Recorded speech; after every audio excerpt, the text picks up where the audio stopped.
Euh, En fait, cette formation, elle m'a apporté bien plus que des compétences pour devenir coach. Euh, et je vous souhaite vraiment de passer par ces étapes-là parce que tout le début de cette formation, en fait, c'est un merveilleux voyage avec vous-même. J'ai appris à me connaître, j'ai appris à apprivoiser mon hypersensibilité, j'ai appris tout un tas de choses sur moi qui m'ont permis de grandir en tant que personne et et qui me permettent aujourd'hui aussi d'être devenu un coach avec des compétences et avec, euh,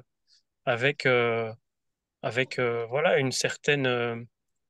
j'arrive pas à trouver le mot en fait. C'est que les gens que j'accompagne en tout cas euh, trouvent que je le fais bien et je pense que c'est cette formation aussi qui m'a dirigé par là parce que beaucoup de formations de coaching sont très dans le mental. Hein, vous le verrez si vous faites la formation. Il faut, et quand vous parlez avec d'autres coachs, on parle toujours il faut trouver la bonne question à poser au client ou au coaché. Mais en fait, c'est beaucoup plus que ça. Et vous le verrez parce que en fait, vous devez faire d'abord, il y a votre instinct, il y a votre sensibilité, il y a la présence que vous allez avoir avec l'autre personne pour, voilà, pour comprendre comment elle fonctionne, qui elle est. Euh, voilà, c'est un peu tout ça, moi, qui m'a convaincu.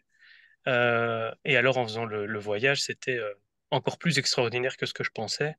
Ils vont vous parler des chevaux aussi. Vous allez voir que durant le trajet, vous allez travailler avec des chevaux.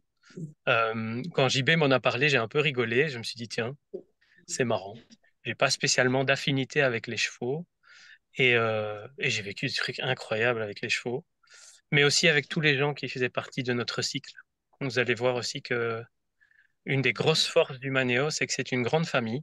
Ça paraît un peu bateau ce que je dis là, hein. Les gens disent toujours oui, une grande famille. Mais ici, c'est une grande famille d'abord avec les personnes avec qui j'ai fait mon trajet, mais aussi avec tous les gens que je croise quand je viens au centre. En fait, quand je suis là-bas, je suis apaisé, je peux être moi-même à 100%, parce que malheureusement dans la vie, c'est pas toujours facile d'être soi-même tout le temps. Euh, voilà. En gros, c'est ça que j'avais envie de dire.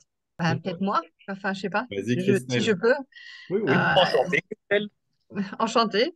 Est-ce que ça a été facile de faire la transition de ce que vous faisiez avant pour devenir coach?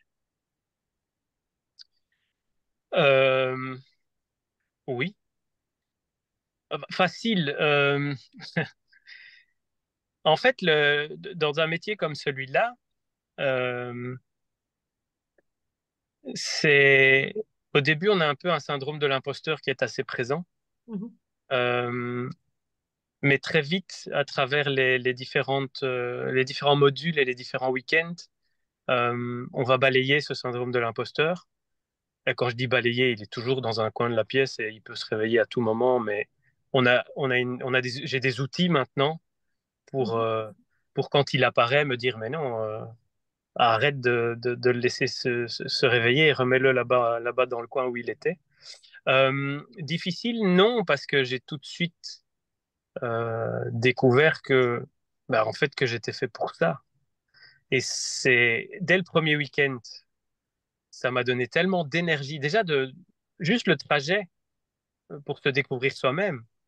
Parce que il y a d'autres personnes qui l'ont eu. Hein, chacun a sa propre histoire, chacun a son propre passé. Et donc, chacun va le faire aussi à son rythme et à sa manière. Il y a des gens qui s'ouvrent plus facilement que d'autres. Moi, voilà, j'ai mon côté hypersensible, donc les vannes s'ouvrent très vite.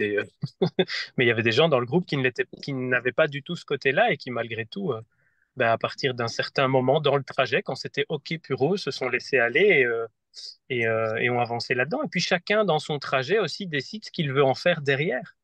Dans notre parcours, on est trois quatre à s'être lancés directement euh, dans l'idée de développer une activité de coach. Il y en a d'autres qui sont encore dans la réflexion. C'est un objectif, mais leur vie actuelle, leur réalité à eux fait que ils ne se sont pas lancés de la même manière que nous. Mais je n'ai entendu encore personne qui a fait cette formation le regretter ou dire ah je me suis trompé.